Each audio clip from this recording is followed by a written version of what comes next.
अंजुआ क्रांतिकारी बहू गया। अरे हे बचो हमारा अंजुआ क्रांतिकारी बहू गया। अरे हमार बुचिया क्रांतिकारी बहू गया। अरे अरे अरे अरे अरे शीला, अरे लौंगिया, दादी, अरे कहाँ बाड़ी सन रे?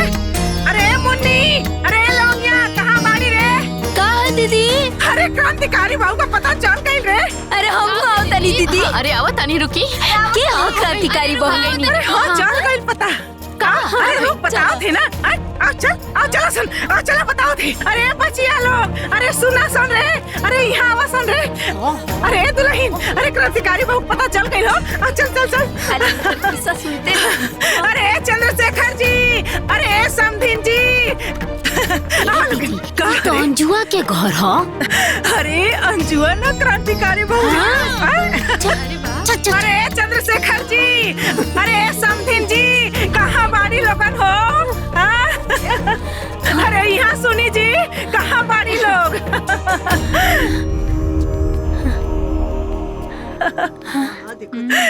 समधिन जी, का बात बा?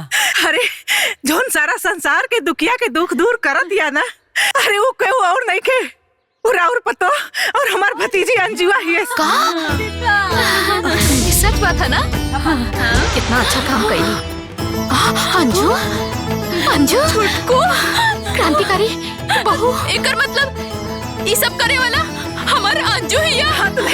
हाय देखे लोग, हाय ओकर चिट्ठी बा, हाय चिट्ठी देखा लोग। हाय देखा दुल्हन, देखा बहनी, हाय देखा बहनी, देखा बहनी हो।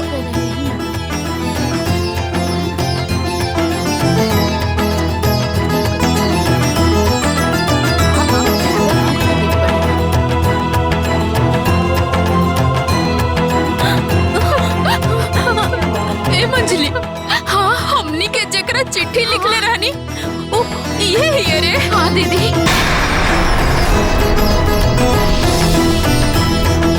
हाँ दीदी, हमनिया के चिट्ठी। हमनियो ये सब के सुधारे खातिर क्रांतिकारी बहू के चिट्ठी लिखले रहनी।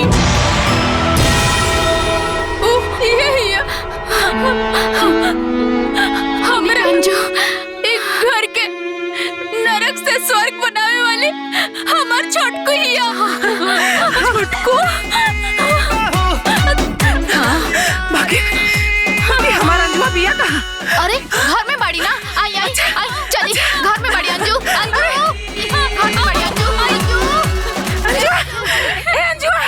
अंजुआ कहाँ बाड़ी रे? अंजुआ कहाँ बाड़ी? अंजुआ क्रांतिकारी बहू की जय। क्रांतिकारी बहू की अरे रउआ लोग ऐसा रुके, हम क्रांतिकारी बहू के लेके आओ।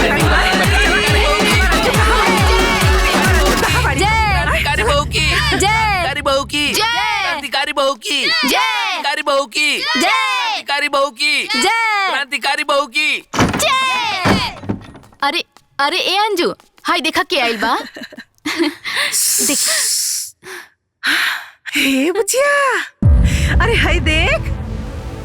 अरे हमरा के सब मालूम हो गइल बा, तेही क्रांतिकारी बहू है इस ना। बुचिया, ए बुचिया, ये ऐसे ना मानी। बुचिया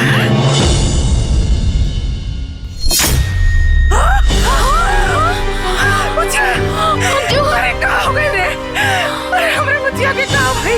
भाई हो दादा, हमरे बुचिया के क्या हो गई?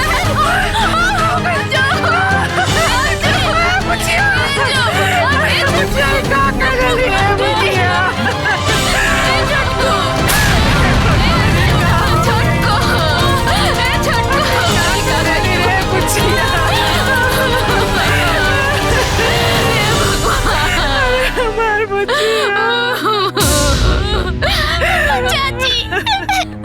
अरे हमरा बच्चिया के रहे ना देला लोगन, अरे जान से मार देला तो लोगन। अरे हमरा से गलती भइल, हमरा के सजा देले हुई। अरे हमरा बच्चिया के का गलती रहला है भगवान? अरे बच्चिया, अरे हमरा के छोड़ के काहे चल गइलू है बच्चिया? बच्चिया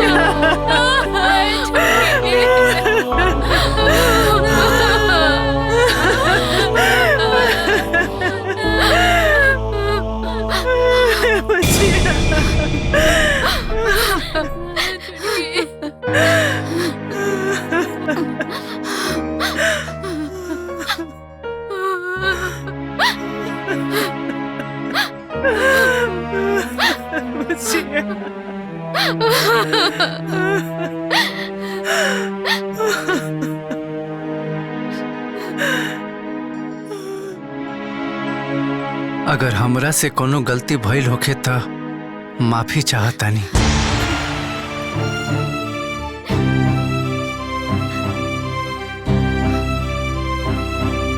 रात में हम रउआ लोग के प्लान सुन लेले रहनी। ए बेटा, ई तो फरेबिया बाप के बेटी हिया, कहीं बाद में हमनी के फंसा त ना दी। ई जौन बाकी मौत के प्लानिंग हमनी के करत हई, ओकरा के असली मौत मारे के पड़ी। भैया ओकरा बाद संजय के बियाह कर दिया जाई। हे भैया, ये सब हुई, बाकी पैसा आइला के बाद बस एक बार 25 लाख रुपया हाथ में आ जाओ, ओकरा बाद एकर इतना टुकड़ा के फेंकल जी कि किद गौआ भी ना खा पाई।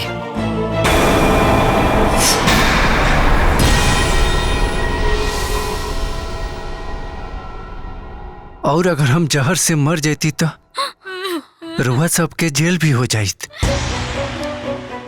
फिर LIC के पैसा भी रुआ सबके ना मिली। यही से हम खुद से आत्महत्या के कदम उठा रहल बानी।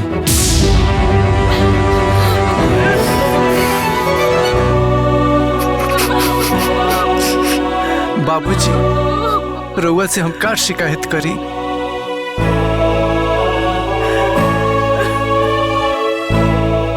अगर रउआ के एको लड़की रहत ना तो हमरा बाप के दर्द जरूर समझती। बड़का भैया, मझला भैया,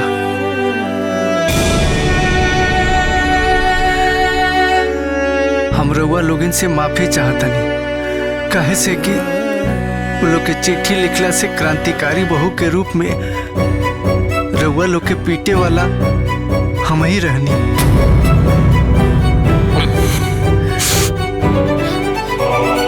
दीदी, रउआ लोगिन के सेवा कईल शायद हमरा किस्मत में ना लिखल रहे।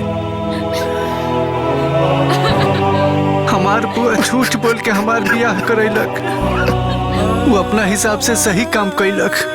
बाकी हम अपना बुआ के जरूर कहे, बुआ दोबारा ऐसा बियाह केहू के मत करई है, काहे कि आज के लोग बदल गइल बा।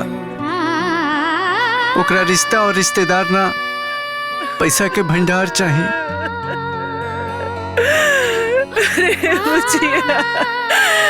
हमरा के माफ कर दे बुझ।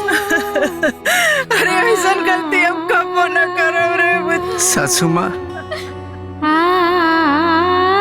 ये LIC वाला 25 लाख मिलला के बाद हमरा भरोसा बा अब रउआ कबो हमके भिखमंगा बाप के दरिद्र बेटी ना कहे।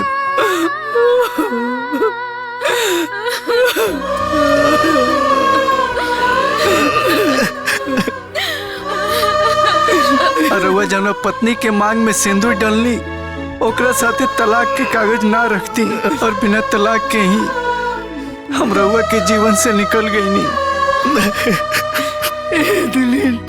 सब लोग राउर दोसर बियाह करे चाहत रहे, जरूर कर ले ताकि हमार मौत व्यर्थ ना जा। और जेकरा से भी बियाह करे ओकरा साथे हमरा नियर धोखा मत करे। अंजू,